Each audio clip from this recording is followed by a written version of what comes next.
This has got to be the worst mistake the US military has ever made, and we are so lucky that North Carolina hasn't turned into this nuclear wasteland. This story is freaking crazy, 100% true, and I'm doing it all in one part. So keep up.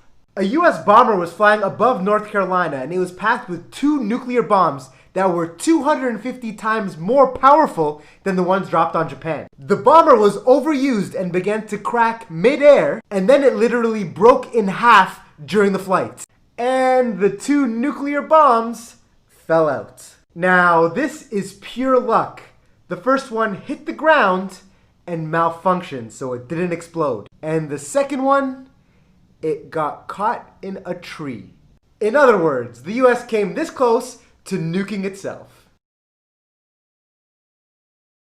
Sometimes we hear stories that make us so grateful that we've never had to go through what this girl had to go through. I think she's a hero, and I'm going to share her full story in one part. So keep up. Kamar Gul is a teenager in Afghanistan who saw something that I hope we never have to see. Her dad was a government supporter, and the Taliban does not like that. So they went to their house and bashed in the door. They dragged both her mom and her dad outside by their hair and executed them in front of their house. But she didn't just sit down and accept it. She ran back into the house, grabbed this AK-47 and opened fire. She killed 2 of the Taliban and injured many others, forcing them to retreat. Now, I never condone violence, but in this case, good for her.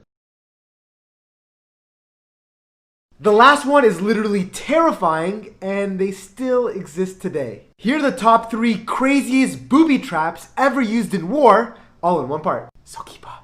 At number 3, during war it's really common to find bullets in abandoned forts and to use them. But you shouldn't. Because the US Army used to purposely leave bullets around for the enemy to use. But they'd rig some of the bullets with explosives. So once someone got to that bullet, their rifle would explode, and so would their arms. At number 2, the Germans also never skipped the chance to attack their enemy. They used to leave helmets or guns or pretty much anything in their fort. But these helmets or guns were really bombs that would explode as soon as you picked them up. At number 1, during the Vietnam War, the Vietnamese used to dig holes and put spikes in them. Then they'd cover it up. So if someone unfortunately walks on one, they would get impaled by the spikes, and that is a terrible way to go. Also, this Monday, I'm going live on Airtime to share some really scary stories. If you're up for it, get airtime from the link in my bio and click register now. If you were a soldier in World War II and you were captured by the Nazis, you'd be sent to a prisoner of war camp. Okay, so why on earth do I have a picture of Monopoly here? Well, you might not know it at the time, but the game Monopoly could literally save your life, and I'm going to explain how all in one part. So keep up.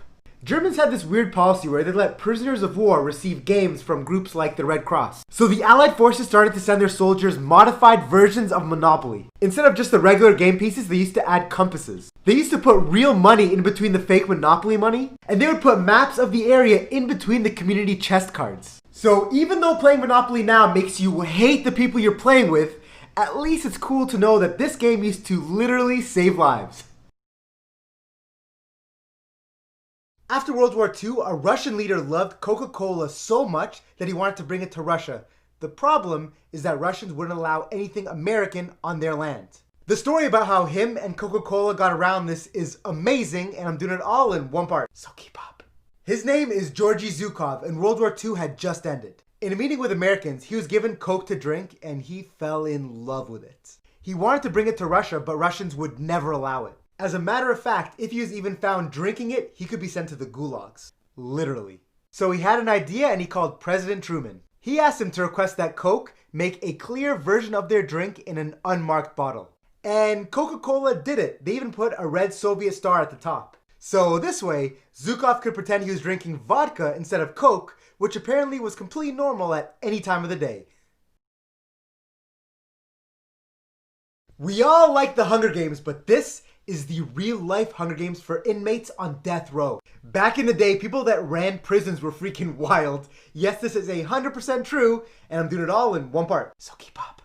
In 1910, a prison in Wyoming decided to get some entertainment out of their death row inmates. Now, I do not really feel bad for this group of people because they did some disgusting crimes. But these inmates were put on a prison baseball team together, they played against other teams in their town, and they literally played for their lives. Anytime they won, their execution date would get pushed. But if they ever committed any errors, in other words, if they ever made a mistake, that player's execution date had a chance to be pulled to a closer date. Freaking crazy. Honestly, sometimes it's not bad to see a terrorist get some karma. Especially when that dose of karma comes from the least likely of places. And as you guys know, I'm sharing this whole story in one part. So keep up.